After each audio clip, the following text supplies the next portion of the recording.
Today's episode is brought to you by Alive with Purpose.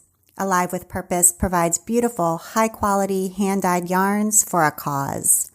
A portion of all sales proceeds benefits mental health supporting organizations in Minnesota.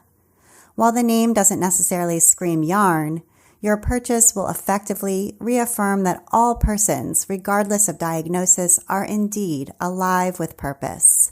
From now through August 31st, 2020, enter coupon code CIA2020 for a 15% discount on any purchase. Go to alivewithpurpose.org to learn more. Thank you so much, Alive with Purpose. And now, here's the show.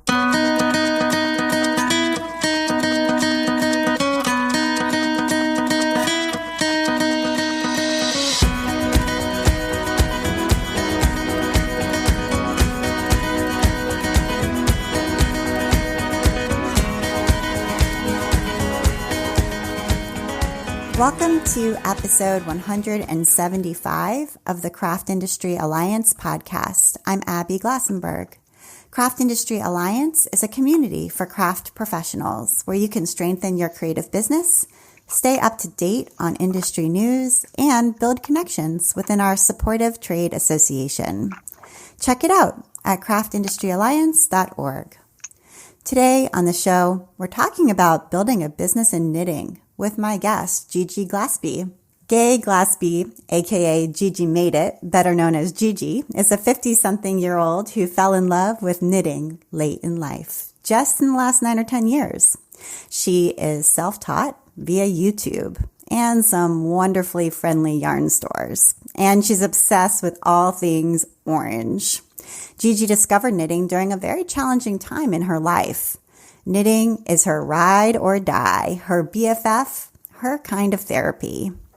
Knitting has also become a beautiful bridge into a world of wonderful people and a way to universally connect with others. Gigi, welcome. Thank you. It is so nice to talk with you. And I know that you currently live in New Jersey. Is that where you grew up, or did you grow up somewhere else?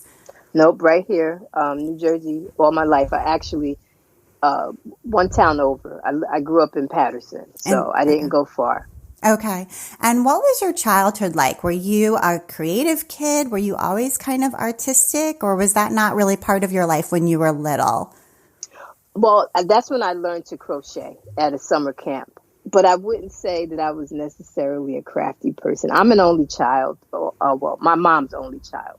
So most of my favorite things are things that I could do by myself because I didn't have to share my toys or, learn with someone else. So crocheting, I learned at camp, and I can't even say that I really mastered it. I picked it up on and off the years, but I love to read.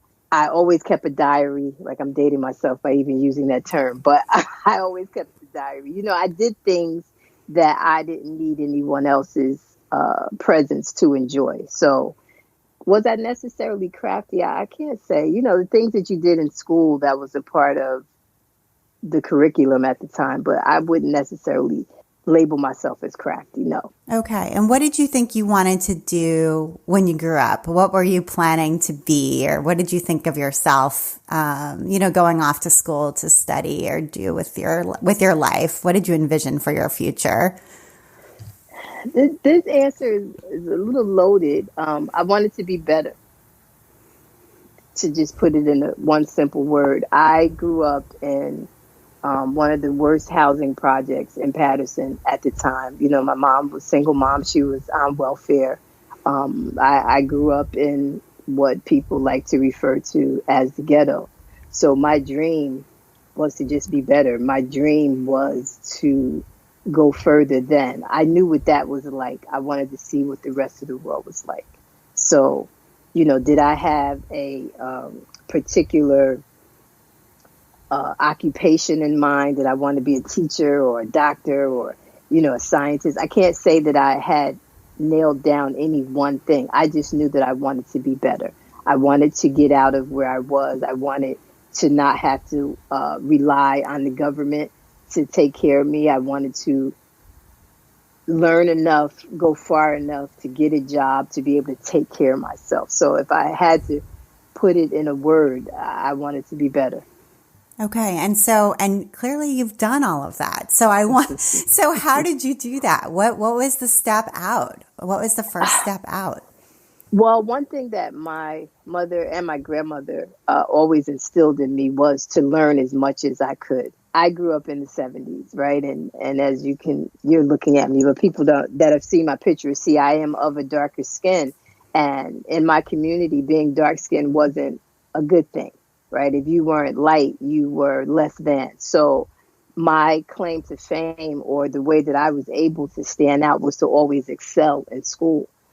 So I always put my head to the books to make sure that I got straight A's. And then I grew up in a household that my mother, B, was not tolerated. Like, what happened?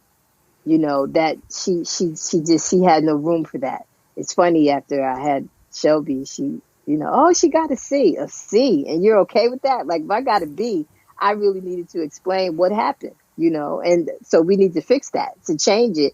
So, that was my ladder. That was my way out, education. I made sure that I excelled in school. I went to a different high school than where everyone else went to. I actually went to a technical high school, learned a trade that I never used, but I did that. I was always just trying to gain tools so that I could be better. And I went to college. I didn't complete it. I had to wind up coming back home because my grandmother got really sick, but that was my way out. Educating myself, where I found most of those that I grew up with went to school only because we had to, and didn't really try to apply themselves. And I've watched a lot of people that I went to school with not do so well. So that was my way. I made sure that I educated myself. I made sure that I kept learning and putting myself in situations where you wouldn't necessarily see me or someone that looked like me. And I've never even really given that some thought. But yeah, that's what I did. Yeah. And I identify you now as a lifelong learner. I mean, we'll talk later about how you came into knitting and then with these like open eyes learned all about knitting without, Right. you didn't know anything about it. And now you are an expert. So that was, I see that also as sort of a continuum of that same idea. But anyway, we'll get there. So you have a job and had a day job. I think you still have it, working in sales. And, is that right? You still hold that day job? I still work in sales. It's, a little different than what I was doing. I worked for Verizon for 22 years. Yeah, I worked for Verizon for 22 years. My first job, I've been working since I was 16. My first job, I worked at a restaurant in what's now a big major mall, but it was just an outside little strip thing at the time. But I always had a job. I always made sure that I could get whatever I needed on my own. And then I looked up and got hired into New Jersey Bell at the time, and quickly moved up the ranks, quickly realized that I had a niche for selling. And then I realized that I was a good coach. Like, I was really good at identifying other people's qualities and help them hone them and refine them and really, so I moved up the rankings in Verizon really quickly. And then 2012 happened and my life fell apart, or came together, however you want to look at it, depending on which way you want to look at the glass. But in 2012 is when there was a major shift in my life. I lost both my parents and my job in a matter of 8-10 weeks. And I could have laid down and said, woe is me. And I think I did for a little bit, but that's where the knitting came in. And I was unemployed for quite some time and very afraid because I had never been unemployed, not married, so didn't have a husband to lean on, and then just lost both my parents, so I didn't even have them to lean on. And knitting kind of helped me hold on, because I think if you think about mental illness and people being in dark spaces, how you just feel like you're hopeless.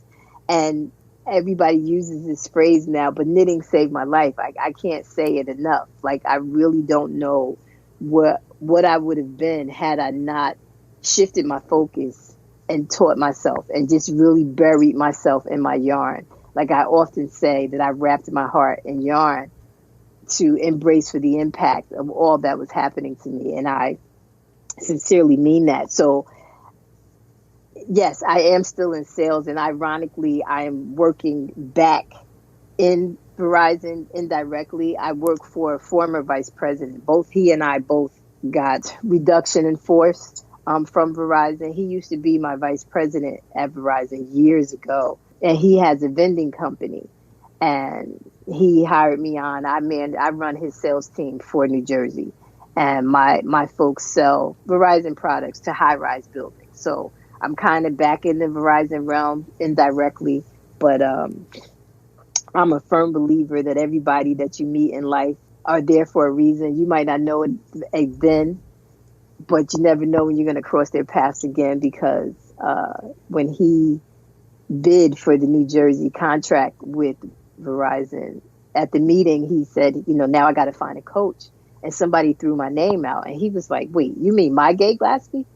And they was like, I don't know about her being yours, but, he said, Gaye Glasspie that ran retention. And he was like, yeah, he said, call her. And the person was like, huh? Call her and tell her to call me. And I called him. He was like, come to Livingston. He said, I understand you looking for a job. I said, I am. He said, come meet me right now. And literally sat down, told me what the job was about.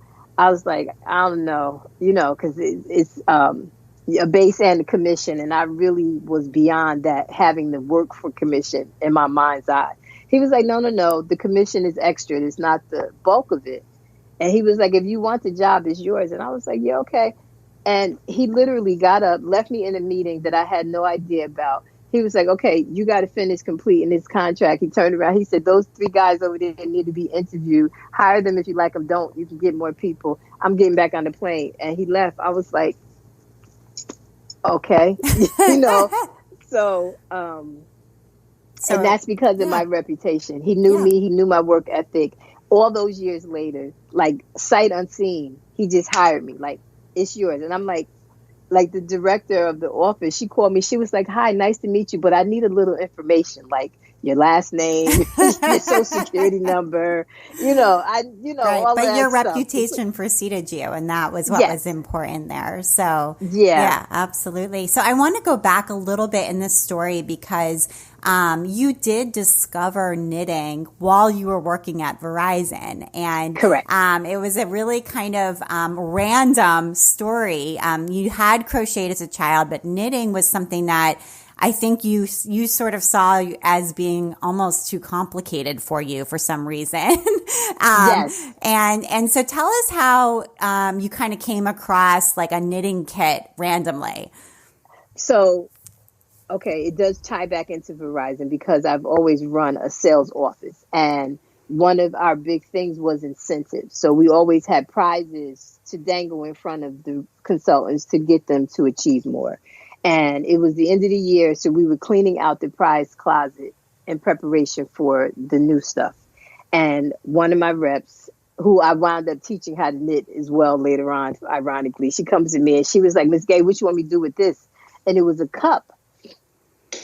Reminds you of like one of those Starbucks cups that, like, if you put your Frappuccino in with all the whipped cream on the top.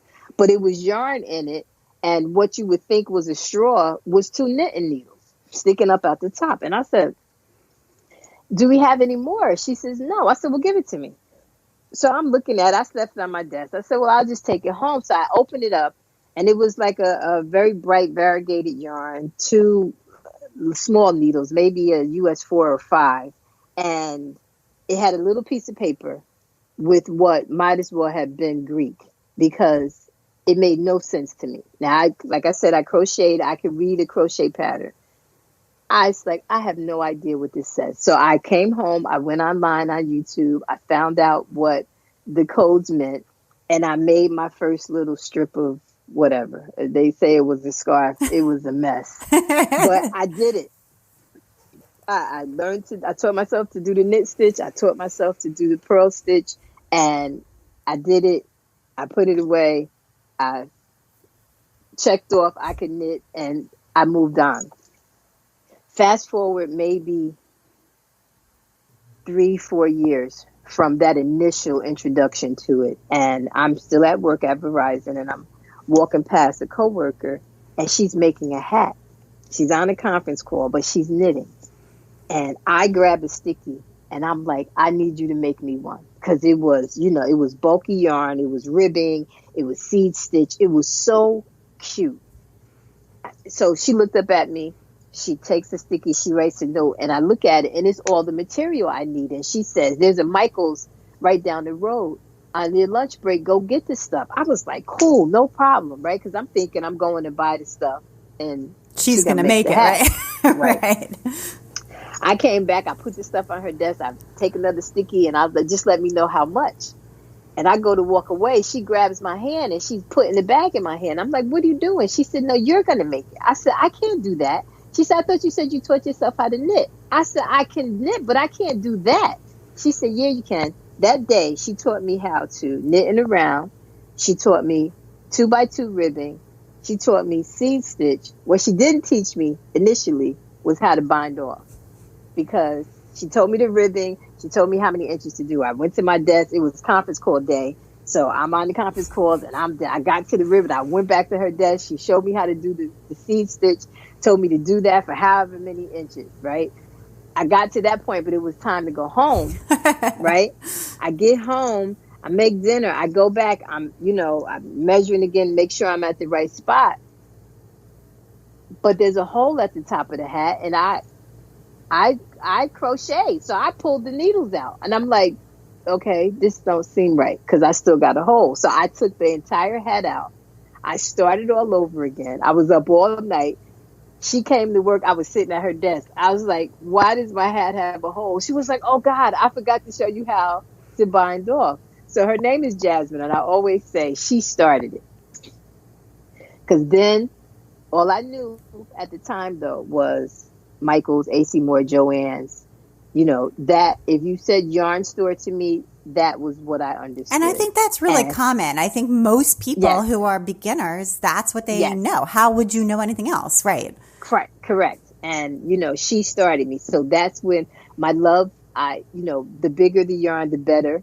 That instant gratification. So, I started making towels and triangles, shawls. I think the first one I made, you couldn't tell me nothing, so I was really, I had me a new best friend. And then it took one of my college friends that also crochets so much better than I do. I taught her how to knit because she wanted to make the hat. Where you get the hat from? Like, I made it. You made it, so I showed her how to do it. And she introduced me to a yarn store. She kept saying, I got to take you to a yarn store. And I'm like, well, if we go that way, there's an AC Moore. If we go the other way, there's a Michael's. If you want to ride a little bit down the highway, we can go to Joann's. She was like, no, a yarn store. I was like, we want a Hobby Lobby? Like, I don't understand what you mean. And she took me to, the place was called Knit Knack. They're closed now. But that's when I say the yarn hoe was born, because I had no idea, none whatsoever. Like you said, if you're a beginner in the industry and you really don't have someone that's on the inside, if you will, guide you through the process, you really don't know. I was blown away.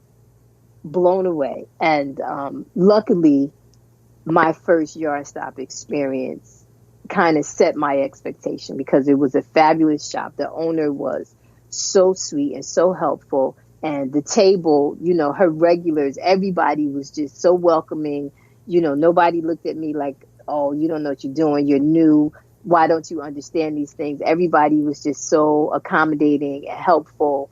And it kind of set the bar for what I expected. That's great. That's great to hear, because it's not, as we all know, that's not always the case. So that's awesome. I want to take a minute now to talk about our sponsor, Alive with Purpose.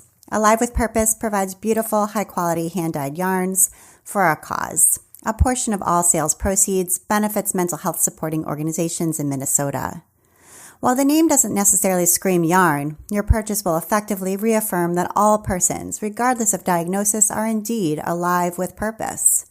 Ellie, the founder of Alive with Purpose Yarns, has a professional background in social services, as well as her own mental health diagnoses. It was during the summer of 2019, while she was receiving outpatient mental health treatment, that she learned how to dye yarn. She soon began to receive interest in her product. Looking to combine her love of the fiber arts and the desire to support the mental health population in her home state, Alive with Purpose was born.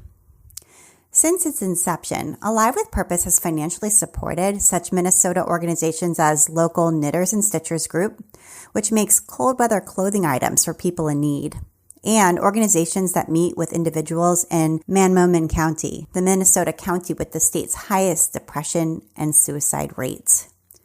In May of 2020, out of recognition of Mental Health Awareness Month, Alive with Purpose facilitated its own care package program, in which 21 individuals throughout the United States and Canada with mental health needs and who used the fiber arts to cope with their symptoms received care packages, which included hand-dyed yarn from Alive with Purpose, free knitting and crochet patterns and books, and other personalized goodies.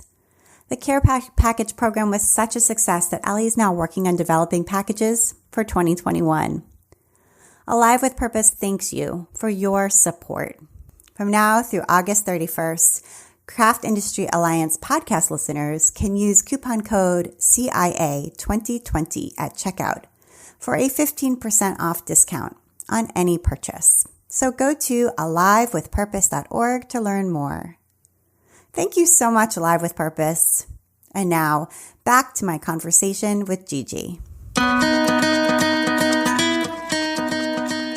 And then how did you then kind of decide that, hey, maybe this is something I could start, selling on Etsy, or I could start a blog with, or, that I could transition into actually having an online presence with? How long did that take, and who encouraged you, or did someone encourage you to do that? Well, I'm glad you said the who, because that all came about because of my inner circle. I would just post things that I made for myself, pictures of it on Facebook. Look what I did. Look, I'm proud of myself. And they were like, well, I want one, in this color and that color. And I'm like, okay, well, how much? I'm like, I guess you could just pay for the yarn. Like, I didn't even realize, there was a possibility. So I would, here and there sell things to friends and family members or whatever have you. And someone said, well, you should have an Etsy shop. I had no idea what Etsy was. I'm like, what is that? So I went on Etsy and was instantly discouraged because, okay, look at all these people doing this and doing it well. There's no room for me here, and they were like, no. And then somebody said, well, because, I would have people that at the time I was an avid football fan. And football season, if you followed me and you weren't a football fan, I was annoying during football season. And I would tell people, okay, it's August, time to unfollow me, block me, whatever, or because here it comes, And then I also realized now I was inundating people with my love of knitting, and they weren't necessarily connected to me for that, right? So I did some research and I found you can do a fan page, right, on Facebook. So I want to say that same night I started my fan page, I opened my Etsy shop, and I think I connected to Instagram. And again, doing my research instantly discouraged me because I didn't see many people that looked like me. The people that I did follow that had all the large followings and that were in these different events. Like, I had no idea what Rhinebeck was. I remember when I kept seeing everybody saying they were working on their Rhinebeck sweater. I went on Ravelry looking for a pattern for the Rhinebeck sweater. Like, I thought it was, you know what I mean? Yeah, so you're like, what is this? Right, like plucky knitter. I remember I kept seeing the hashtag, it was Plucktober. What is that? So there's so much lingo. You can literally, right? You can literally get lost in these hashtags, and I fell in love with Plucky, but then instantly knew I couldn't afford that. You know what I mean? And if I could afford it, I didn't knit well enough to warrant that kind of money to make those things. And then because I knit with bulky, I had convinced myself that I couldn't knit with fingering. That's what real knitters did. Right, right, Right. right. So, I don't know that I ever set out to be a presence. I just knew that I like it here. This is, even though I don't see many people that look like me, but the people that I have met have been nice, and maybe I can do this. Like, I am still pleasantly surprised at the growth, still pleasantly surprised at the reaction to me. Because I'm just being me. I still get super excited when, I discover a new yarn, or I find a pattern that I'm in love with, or, I learn a new stitch. I don't know that anything was intentional. I just know it felt good. Yeah. Right. It started with, it felt good. And I was in a space where most of my life was painful at the time. So I went to my happy place. I can go and look at patterns and find new yarn. And, that was my happy place. And then once I saw that, there were things like Rhinebeck, like the first Rhinebeck that I went to, and I'm watching, everybody fangirling over, as I was too, getting online to meet this one and take a picture with that one. And, and I'm like, wow, this is a thing, and I think the first time that somebody recognized me as Gigi, like, blew me away. Yeah. I was just, because it took my daughter to say, Ma. And I'm like, yeah. She said, I think that lady's talking to you. And I'm like, I didn't hear anybody say my name. She said, no, she's saying Gigi. And I turned around because the woman was like, is that Gigi? I think that's Gigi. And I heard her, but I actually looked to see who she was looking for, because my name's Gaye. Like, right. But like online, not your presence. Right. Exactly. I didn't make the connection.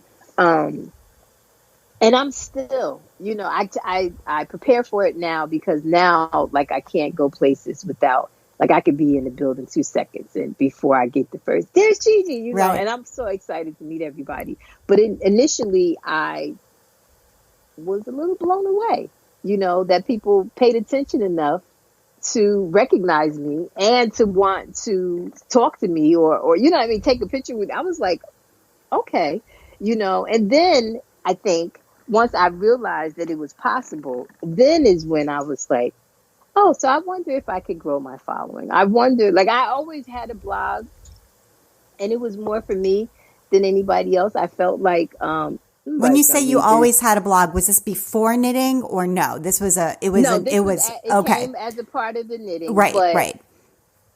I can honestly say I didn't push it. Like, I would write something, I would share it. If somebody responded, fine. If they didn't, fine. I didn't make a big deal out of it. Like, I really think I've done my blog an injustice, because my lack of self-confidence didn't leave room for me to show people that, I've always written. I've been a writer all my life, because, like I said, only child, these were things I talked to myself. You kept the diary. Yeah. Right. My diary was my imaginary friend. You know what I mean? Yeah. So I've always written, and it tickles me now when people are like, oh, would you like write an article? Like, we'll pay you. I'm like, huh?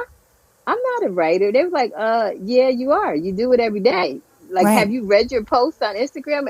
And I just don't look at it that way. I'm just doing what I always do.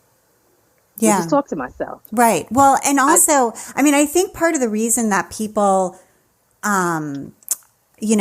recognized you and called your name, when you come to shows and things like that, is because you have a really natural affinity for connecting with people. When you talk, when you go on YouTube or you go on Instagram Live and you just start talking, right? You're talking to the camera, and obviously, you're alone in your room, wherever you are. Right. But the way that you're talking is so authentic, and it's just real. And I think, I don't know whether you identify, and maybe that came through in your sales job too, when you were talking about being a coach and being able to bring out the best in other people. But I identify you as just somebody who's just a natural, I don't know if it's a teacher or just somebody who's able to really talk to other people in such just a really authentic way. I don't know if you can speak to that a little bit about how that comes to you, but.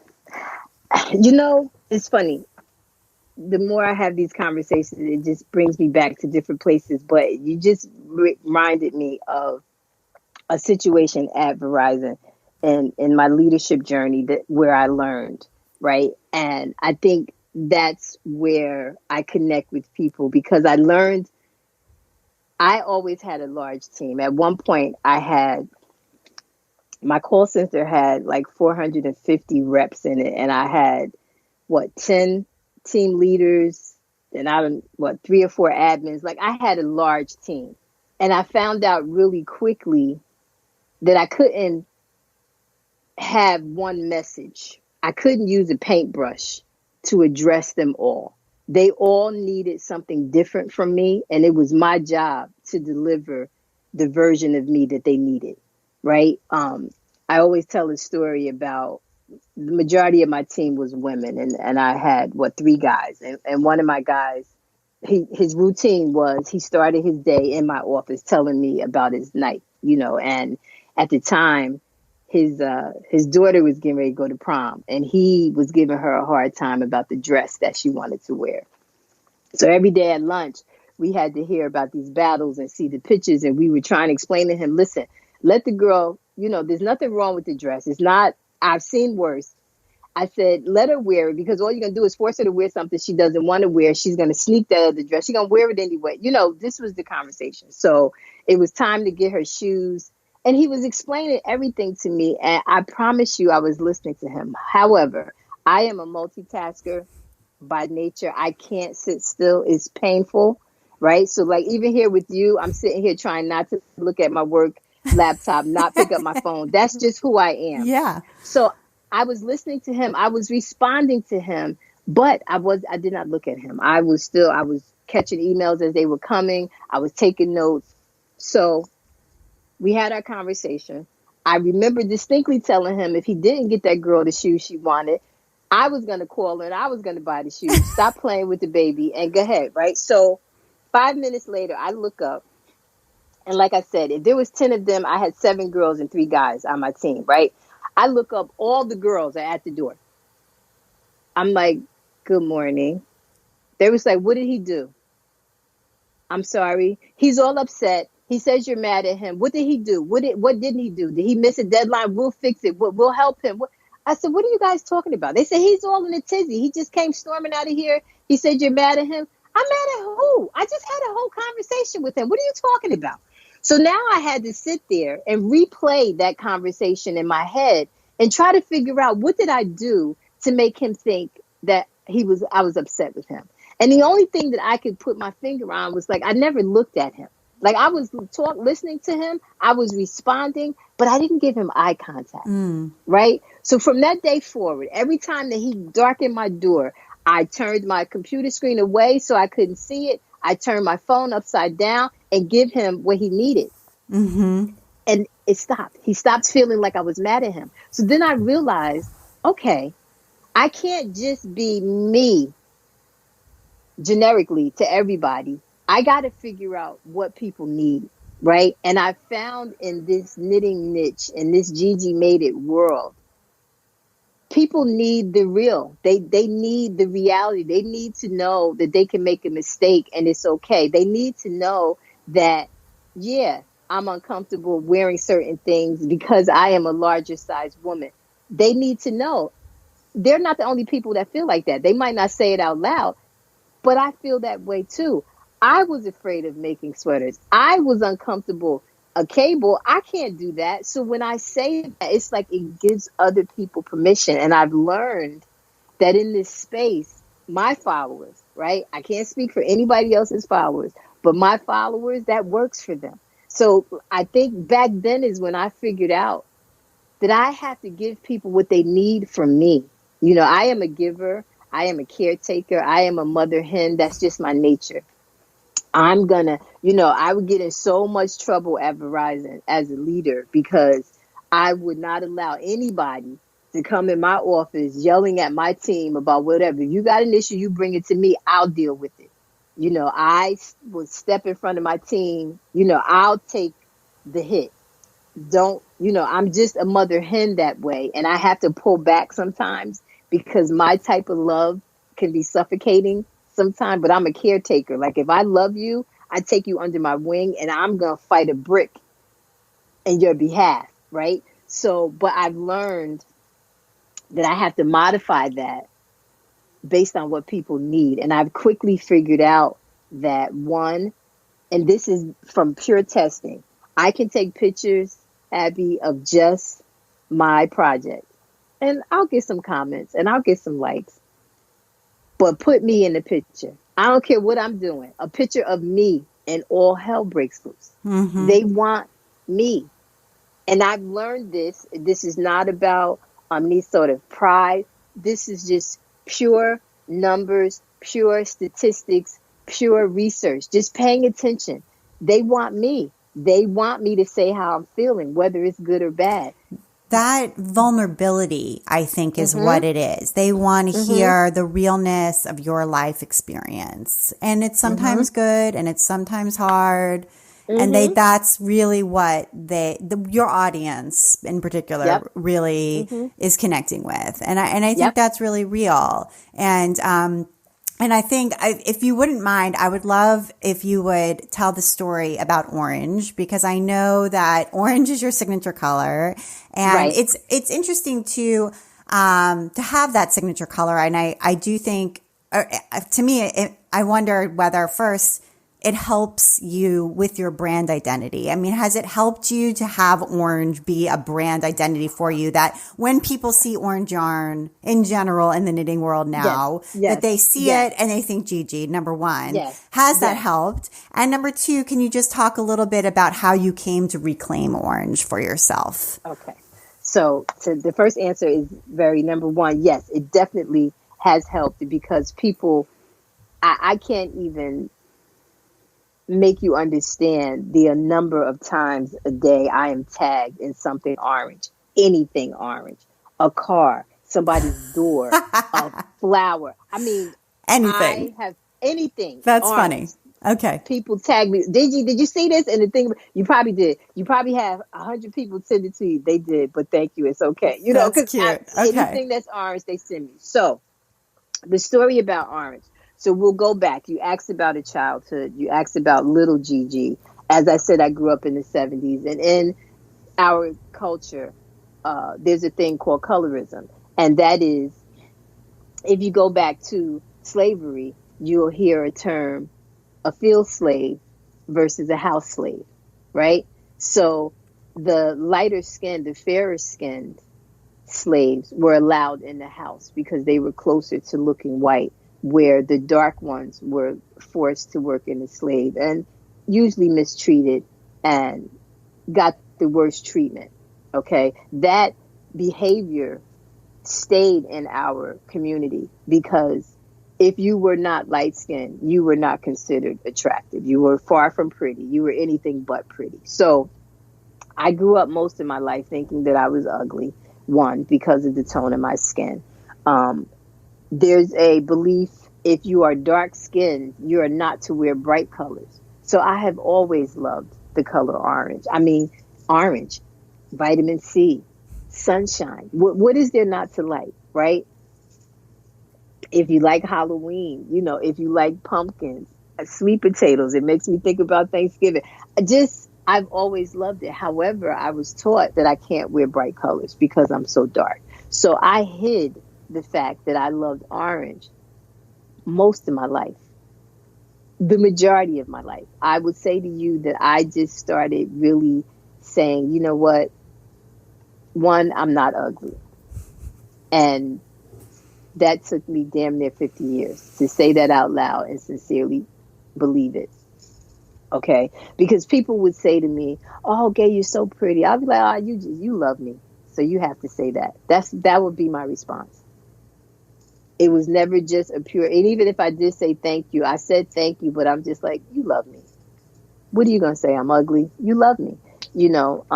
I said, I'm going to start wearing my orange, and I would put on a piece here or there. And I think I was in Florida, I think, when it just really pushed me into it, because I was doing contract work. I was a trainer, and there was an older woman that I walked past every day to get to my classroom. And every day she would stop me. You are so pretty. And you dress so nicely. I just love the way that you look. Every day, every day. Thank you. She would just fill me up every day. If I was coming in, I wasn't feeling good, I knew I had to walk past her, and she would say something. It was either the jewelry I had on, my hair looked nice, that's a nice lipstick, something. She's an older Black woman. She always had something good to say. So one day I'm going to the bathroom, and she stops me and she pulls me down. I went, when she waved me over, I come closer. And now, as you could tell, she wanted to talk in my ear. She didn't want anyone else to hear her. And she said to me, she said, baby, you're so pretty. I said, thank you. She said, but you can't wear them bright colors. She said, you can't wear. And I looked at her and I said, why? She said, we just don't do that. She said, when you're dark like me and you can't wear. And I was like, but you just told me how pretty I am. She was like, you're beautiful. I said, okay, so did this bright shirt that I have on take away from my beauty? And she was like, no. I said, so why did you feel the need to stop and tell me that? She said, I said, we have been told that. You're absolutely right. I agree with you, but I don't feel like we need to continue that. And I promise you, that day I left and I went shopping, and I searched for every orange thing that I could find. That next day, you probably could see me from the moon. I had on everything orange that I could find. And she just looked at me, and I said, you're not going to tell me I look pretty today? She said, you look gorgeous. I said, you don't think I look pretty in orange? She said, you're glowing today. I said, we got to stop this. I said, I'm going to be 50 soon. And all my life, I felt like there was something wrong with that. I'm getting ready to get emotional. But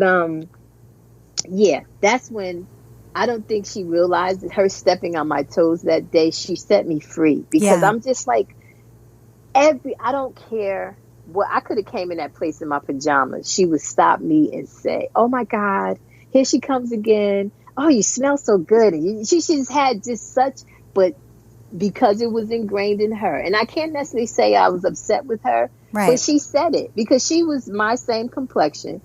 And now that I think about it, she always had on black or gray, or brown or beige. You know what I mean? Just living in those limits. Yeah.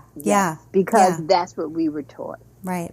Yeah. Right. And so you've just reclaimed that for yourself. And I'm so glad you did. And I feel like also age helps in a way, right? I mean, I feel like as we get older, for me too, I felt like I can just do whatever I want. And that's really helped me. It's helped me a lot. But yeah. And I also wanted to talk about a really powerful video that you recorded back on June 1st called Stand in the Gap. And this is a video that I watched and was really, really affected by. And I think a lot of people watched and felt the same way. And I wanted you to just talk about what made you record it and what the message was, I guess, and what the effect has been for the community who've watched it.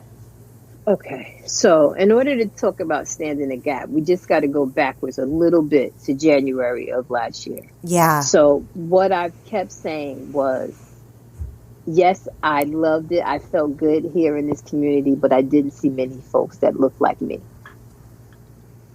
Right? When I changed my logo to what it is now. You have a beautiful logo. Thank you. The woman in the chair with the natural hair knitting, because I didn't see me in knitting. I didn't see me in patterns. I didn't see me in magazines. I did not see me. Right. So that kind of opened up knitters to say to me, oh my God, where'd you get that from? Like, I've never seen. And I'm like, that's my logo. Oh my God. So it was just like, it was something bigger than the craft for us. Right. So, and still to this day, as I continue to grow, I will get a Black person that will say to me, I am so proud of you. Thank you for showing up for us. Thank you for letting the world see that we do knit. Right. So January happened, and, the blog post, the whole diversity and inclusion conversation reared its head. Right. My readers, my family, my fiber friends kept asking me, what did I think? What did I think about what? The blog post. What blog post? The one that everybody is arguing about. Well, if they're arguing about it, I don't want to know about it. Like, I'm not that person at all. That is just so not who I am. But my followers, they kept. They wanted my opinion. That was clear. So I read it. And, I didn't have the popular opinion, but I felt like it's her blog, it's her words. She can say what she want to say, right? I felt like where it went left for her is people need to learn how to apologize, and we don't do that. People instantly go on defense, try to explain what they intended versus what actually happened, right? And that's when I just used an analogy, and I think that's the trainer in me coming out, try to simplify something, right? So that everybody can understand it. And I said, my toe, my pain, right? I use the analogy. If you step on my toe, whether you intended to do it or not, it still hurt. And you don't get to say to me, just because you didn't mean to step on it, that it doesn't hurt. It's my toe and it's my pain. Well, that catapulted me into the foregrounds. And I literally had to stand at my Instagram door like, hey, don't follow me because I'm Black. I don't deserve that. That's not fair. And if you're looking for color, the only one I have is orange. Like, don't do that. So like I had to really, because my growth went bananas last January. Like I ended 2018 disappointed actually, because I had a goal. I wanted to hit 10K and I was at like 9,600 at the end of 2018. And I went from 9,600 in December to 20,000 by the end of January. Because it follow Gigi. I was like, slow down. Follow me for what? Like, relax. I'm not a diversity expert. The only thing that I can tell you is the path that I've walked in these shoes as a Black woman. Outside of that, like, stop. So the growth came, and I really expected the growth and then the drop off, right? Because it was popular to follow Black people, and it was starting to become popular to follow Gigi, right? Don't do that. Do some research. I might not knit the things that you like. My voice might not be what you want to hear. You know what I mean? Like, in fairness, I don't just blindly follow anybody. I go through their feed. I curate my feed. My thumb scroll is important to me, right? So I don't just blindly follow anybody. So, okay, that slowed down. And then here we go again with another RIP, another hashtag, another, and I'm like, as a Black person, unfortunately, this is everyday life to us. And you get tired of it, right? So you get tired of seeing, oh my God, da, da, da. So it started out where I started getting inundated with DMs. Are you okay? So that was the first video. No, I'm not. Why would I be? Right? Why would I be? George Floyd looks like my uncle. Like, you know what I mean? Like, that could have been my family right now trying to figure out how to get justice. I said, so no, I'm not okay. So the next onslaught of questions was, what can I do for you? Like, I'm sad to see you. It's bothering me that you're sad. It's bothering me that you're hurt. Gigi, how can I help you? Gigi, don't be sad. And I was like, first of all, it's bigger than me. I'm happy that you guys are upset that I'm upset, but you got to see past me and realize this is a bigger picture, right? So people kept asking me, what can you do? And that same day, I saw the video or the picture, I think it was a video of the group of white people locking arms, standing in front of the protesters, between them and the police. And I was like, that's it. That's it right there. That's what I need you to do. I need you to stand in that gap, because we're at a place, there's nothing that a Black person can say or do that's going to change anything. We need help. Okay. So when I said stand in the gap, did I expect the reaction that I get? I didn't know. I was in my feelings. I was the trainer in me trying to find a way to say it that people would understand, right? Because you need people to listen, to hear me, not listen to defend themselves. So going at a person, oh, you're a racist, you're this and that, naturally you're going to defend yourself. I am not. Why was he there? What did he do? The defense is going to come in, and now we're at odds. I needed to find a way to say, even if you are, I need your help, right? If you are following me and you are concerned that I'm upset, that I'm crying, that all of my posts have been sad, right? If that's bothering you, I need your help. If you would normally look at something on the TV, another black person gets killed, and your first instinct is, well, why was he there? What was he doing? I need your help. I need you to hear me to understand my pain. I need you to understand that you can talk to that police officer and get him to possibly listen. If I open my mouth, I'm going to get hurt and possibly die. Right? I said, you can have an altercation, argue with the police, tell him he don't have no business stopping you. You get to go home. I go home too, but I go home dead. So stand in the gap, right? So, and that's when I had to explain the gap is so many things. The gap is that yarn store that you sat there and you watched them ignore me. I'm a lot of things. I'm not insignificant. I don't know if this fits into this type of podcast, but I have large breasts. If you don't see me, you see these twins on my chest. Never mind, I'm covered in orange. So you would have to be blind to see me. So when you're sitting at that table and you're watching the owner as well as everyone else at that table ignore me, and the only reason they're ignoring me is because I'm black, stand in the gap. If you don't agree, don't sit there silently, because your silence is giving power to their beliefs. That's what the gap is. And I felt like people needed something that they can do, needed something.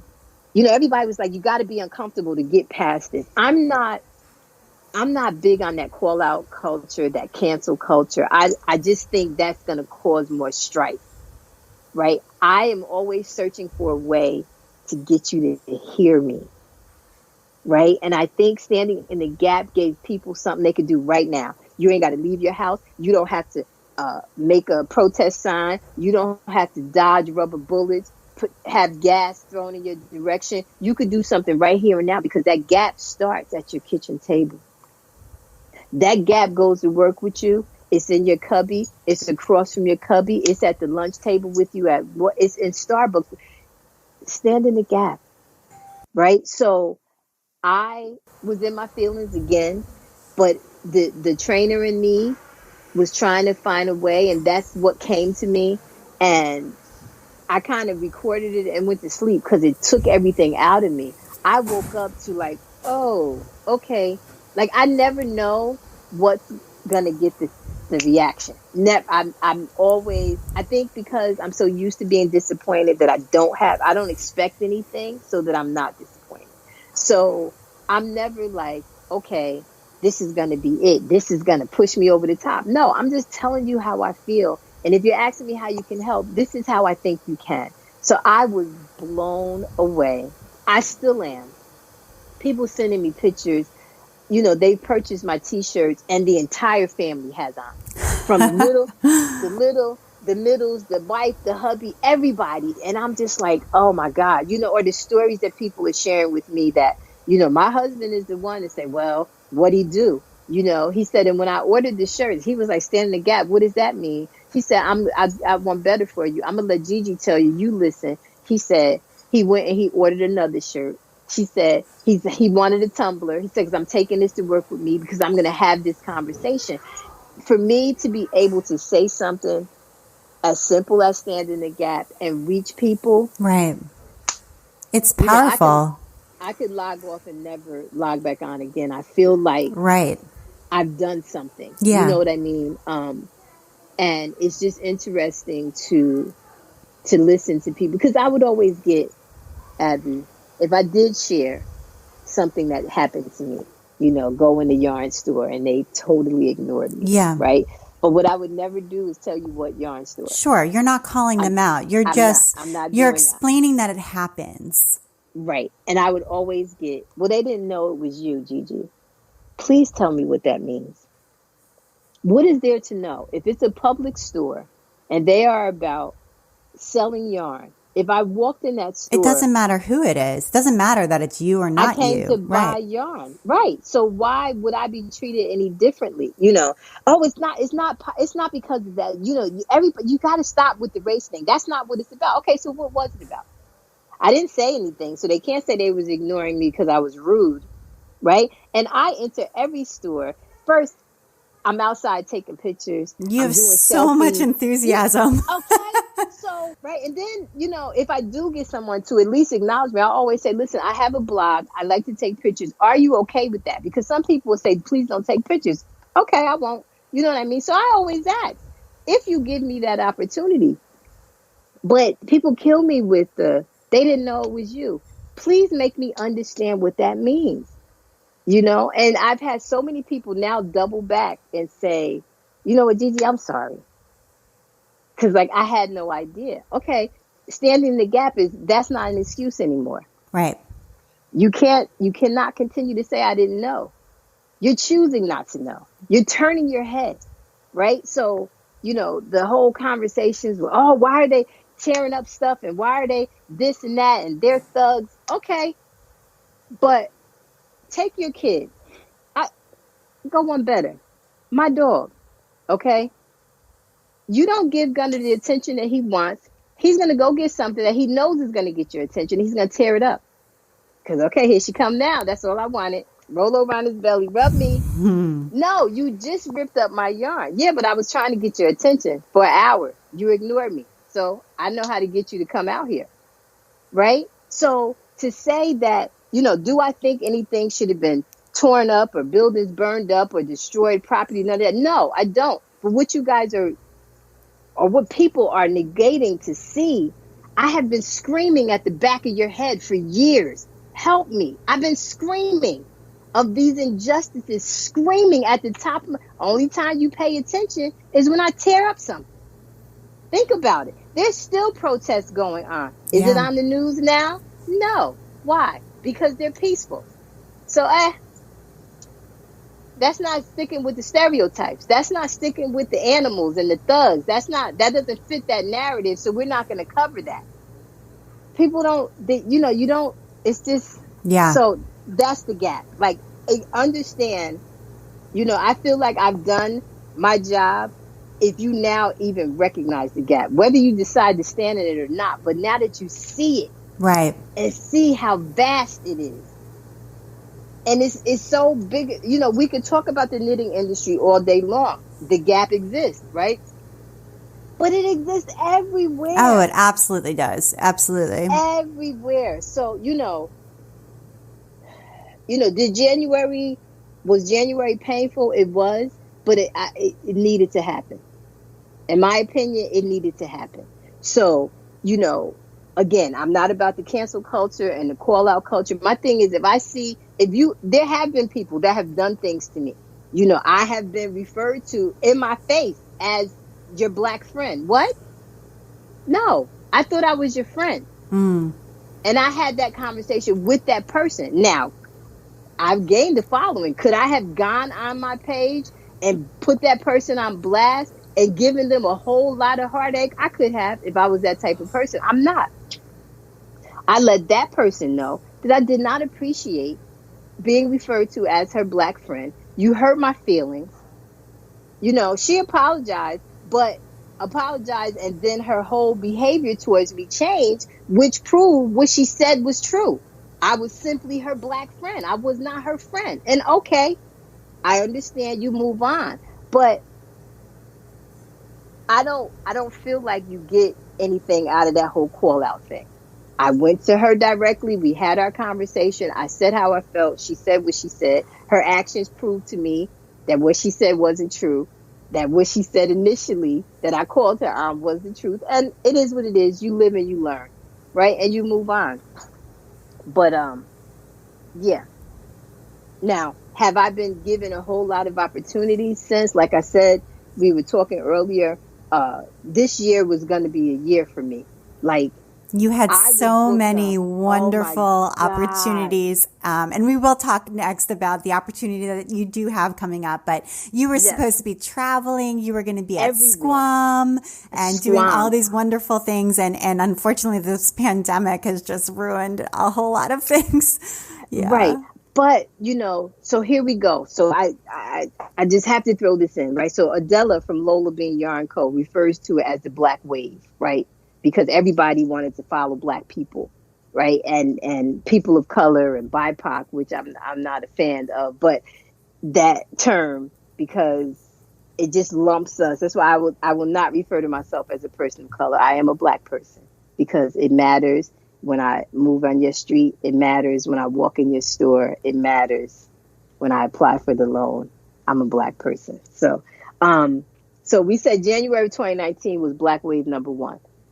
Black Wave number 2, this one like knocked me down because where over a month's time, I did like 10,000 followers. This time I increased by 10,000 in about a week or two. Like, just knocked me completely over. So I've been overwhelmed with the requests for my presence. Because here's the thing. Can I say yes to everybody? I can. But I'm not attaching myself to you if I don't like your beliefs. I'm not attaching myself to you if I go through your feed. Even if I just take a quick scroll on your Instagram feed and I don't even see Black yarn, never mind a Black person. No, I'm not your token. Right? So I am stuck with who is this now and what do they want? You know what I mean? Like, my email box is ridiculous. Right now, have I lost, and this was the first time around too. I hesitate because who are you? I've never heard of you before. You know, what's your reputation? I don't know that I want to come to your event and be your keynote speaker. Like, what are your beliefs? I don't, so by the time I start researching, I've missed out on a lot of opportunities because they've gone to somebody else that says yes quickly. And okay, I felt like that wasn't meant for me.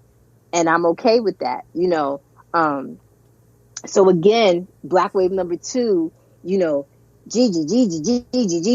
And then after I did the fundraisers, like, I felt dirty because now everybody wants me to do their fundraiser. Who are you? You don't even follow me. And you want me to do what? This is all about the money at this point. This is all about, I need a Black face so I can look like, no. Mm-mm. Like, the 2 people that I did the fundraise with, Bertie Parker, Christy, and Damie from Magpie, I know both those women. Okay? Both those women met me, the knitter. Both those women, we just naturally had relationships from one woman who likes to knit to another woman who likes to knit. Now, Christy and I fight because she thinks she likes orange more than I do. But there, that those relationships were sincere. Those are my favorite. Like, when you look up and say, when did I get to a point where I had to talk to Adela every day? When did I get to a point where I looked at my watch like, oh, I ain't talked to Adele today. You know what I mean? Like, when did that happen? Those are the kind of relationships I covet because they naturally progress. I don't like people meet me at 2:00 and by 2:05, oh, Gigi's my best friend. What? Do you even know what GG stands for? Do you know that those are my initials? Do you know my real name? Like, slow down. And that's what I'm getting right now. Like, I'm getting all of the rush to have Gigi involved in something. And I think what bothers me the most about it, Abby, is those that I knew anyway, and they couldn't be bothered to invite me or ask me or want me. But now that it's popular, oh, let me go. Don't do that to me. That's not fair. If you weren't interested in me before and you knew me, what changed? Because I haven't. What changed? I'm still me. I'm still the same orange loving Gigi. Seriously, does everything have to be orange? Yep, it does. Right? that's still me. So what changed? Because you knew me. Now, the people that are new to me, I get it, right? But I still tell them, back up just a little bit. Do a little research. I might not be what you want. Just because somebody is telling you to follow me is not necessarily, if I tell you to jump off the side of a building, are you going to do it? Like, easy, right? So that part of this is what makes me uncomfortable, because I lead with my heart. And if I'm going to be, like, when I get excited about something, you can't buy that. You can't sponsor that. You can't offer me no, and it's a clear lifetime when supply of you yarn. right when you watch your YouTube videos and you've gotten something new, some mail, and you're like Right. sharing your mail, your like little dance and your excitement about that product. And a lot of times they're things that you bought. I mean, you're just so excited about those things. Right, Yeah. right. And I don't, I tell people all the time, you can't purchase that. Right. So yeah, that's been, Yeah. and that's a gap too. That's a gap. Like, seriously, somebody in your world should say, okay, yeah, we probably need Gigi, but we might want to get to know her first. Right. Instead of just, and then you have people like, I won't answer the email. Abby, sending me 25 more after that is not going to make me change my mind. Like, if I ignored you the first time, I'm just going to block you now so it doesn't come, like, stop. Yeah, it's overwhelming. Yeah. It is. Yeah. It is. No, I hear you. And let's talk, before we get to your recommendations, let's talk about Knit Stars, because that's really exciting and is a bright star in a year that there has been quite a few disappointments due to not being able to travel and have in-person events. So you're going to be teaching this class, and it's kind of a unique class for Knit Stars. It's going to be called Sustainable Growth, Finding Your Own Voice Through Authenticity, Consistency, and Vulnerability. And I just think that sums up who you are and what you do best so well. So talk a little bit about what this class is all about. Ooh. So if we could talk about Shelly and her stick-to-itness, because when she first came to me, I'm like, I'm very much aware of Knit Stars, and I am so not that. Like, what do you mean you want me in season? Like, when I tell you she wrapped her arms around me and wouldn't let me go, she was like, no, you're going to do this. Good for we her. will figure this out. I'm like, Shelly, she was like, Gigi. She was like, we will figure out what you're going to teach. You need to do this. I'm like, ma'am. And up until like hit go, I still was like, you got a backup? You have somebody that, she was like, no, I don't have a backup because you're going to do this. Yeah. You got this. So, I've designed a few things, but I don't call myself a designer. It was just me fiddling around. I don't have graph paper. I don't make charts. And the Bible Shrug was a happy accident, right? I'm not a designer. I tell people that, oh, Gigi, no, I'm not, right? If I probably put my mind to it, I probably could, but no, right? I like making stuff other people design. I'm good with that. So my thing was, what am I going to teach? She said, you need to teach you, is what she said. I love that. That mean? I love that. What does that mean? Right. So when I thought about it, I had written an article, my first paid article, with Making Stories. And it was about growing and sustaining it. And when I sat down and thought about it, I said, we could talk about this, because I felt like if you take, it's 10 stars, right, in a season. And the majority of them are teaching you something, whether how to write a pattern, how to, make something. They're teaching you something. And most people that are going to take this type of thing are looking to grow from it in some way, shape, form, or fashion. And I figure I could be the glue. And I really feel like I want to share with Shelly, I haven't said this to her yet, that my course be last. Like, if there's an order that you have to take the courses in, that I be last. Because now you take everything that you learned, right? And now figure out how that's going to help you grow in whatever way. Whether you're a crafter, this is a hobby, and you want to grow your audience, this is going to help you. If you're trying to do business and you want to grow your business, because in order to grow your business, you need the people, this is going to help you, because I think what people miss, and there's a woman that I follow on YouTube, Sunny, but she talks about how to grow and all that stuff. And she, I mean, has a tremendous platform. Like the number of her followers is amazing, right? But she just figured out, because of all this going on, this social unrest, and she did a video expressing how she felt, right? And she said she lost some followers, but those that stuck around was like, oh my God, I've never heard you speak like this, and I've never heard you say these things. And she was like, and I was just being me, you know? And I said, people fail to realize that you don't have to fit into this perfect Instagram square, right? You don't have to have the perfect layout, flat laid picture. That's not what people keep coming back for, right? Even the accounts that have that, is something about the person that's doing that layout that's driving them, right? That keeps them coming back. They want humanity. So yeah. They want you at the end of the day. And people are afraid to be vulnerable, to say, like my post today on my blog, I said the 3 things that I've learned in knitting the hard way, right?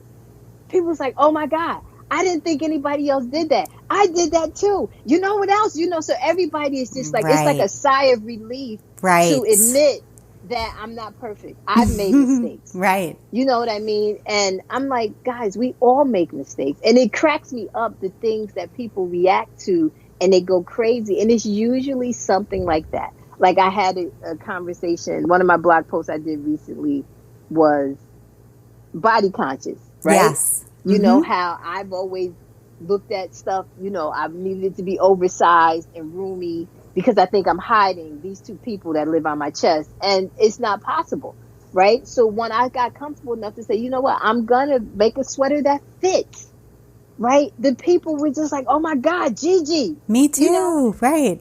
Right. So that's what my course is going to be about, how you can grow. And even things that you feel like are flaws.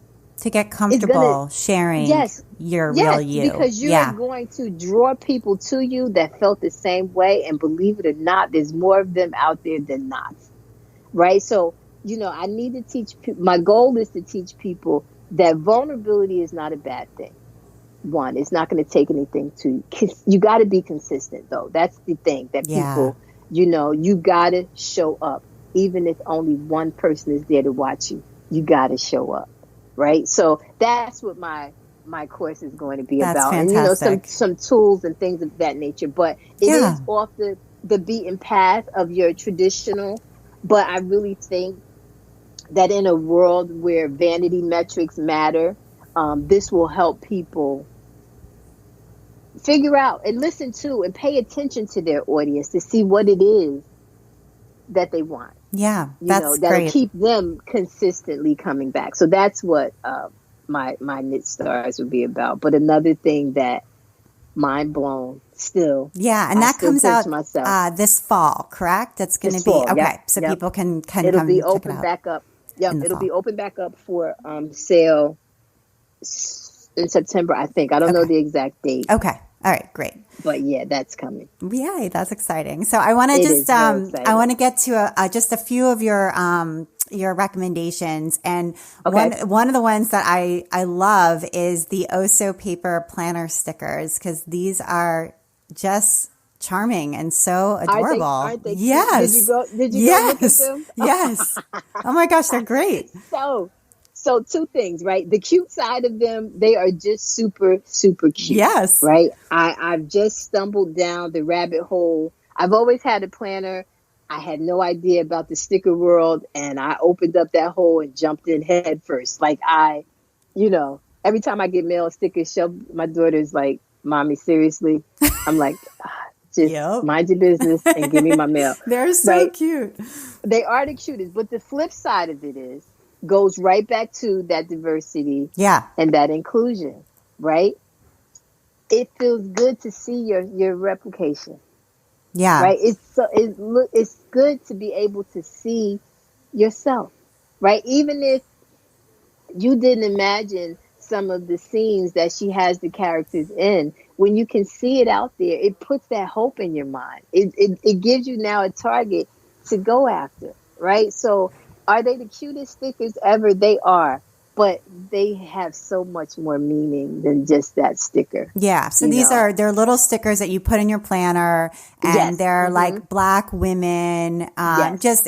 but they're also just beautifully drawn and adorable. Yes. Yes. So, yes. And the thing about it, she has both. Like, you can get the same characters, the white version of it. She has both. But what I love, again, is representation matters. Totally. It makes a difference for a little girl to be able to, absolutely. I can only imagine what my mindset or what my self-confidence would have been like had I seen more of me as a kid. Yeah, absolutely. I'm so glad they're out there. And then just falling back in love with reading was another one of your recommendations as well. And I've been reading a lot of books recently myself. I feel like being stuck at home has helped me have more time to read. I don't know about you, but well, my daughter is the reason I'm back into the reading thing. I've always been a reader. Again, as I said to you, only child, most of my favorite things didn't require anyone else. My daughter just recently started her own book club. It's called Shelby and the Book Club on Instagram. Yes. And she has a book of the month. And, I'm like, all rah, do it. You know how mommies are. You're proud of your children. And, every day she was giving me updates. Mommy, I got this many followers. I got that many followers. Good for you. Very proud of her. I didn't know she expected me to read along with the book, right? Because, she was announcing, we start the book tomorrow, blah, blah, blah. Again, cheerleader. I'm the best cheerleader in the world. Yeah. I'm in the lives. I'm cheering her on. She walked past my room. She was like, Mommy, you got your book yet? I said, like, what? I need to do that. You want me to read it too? Oh, okay, let me download it.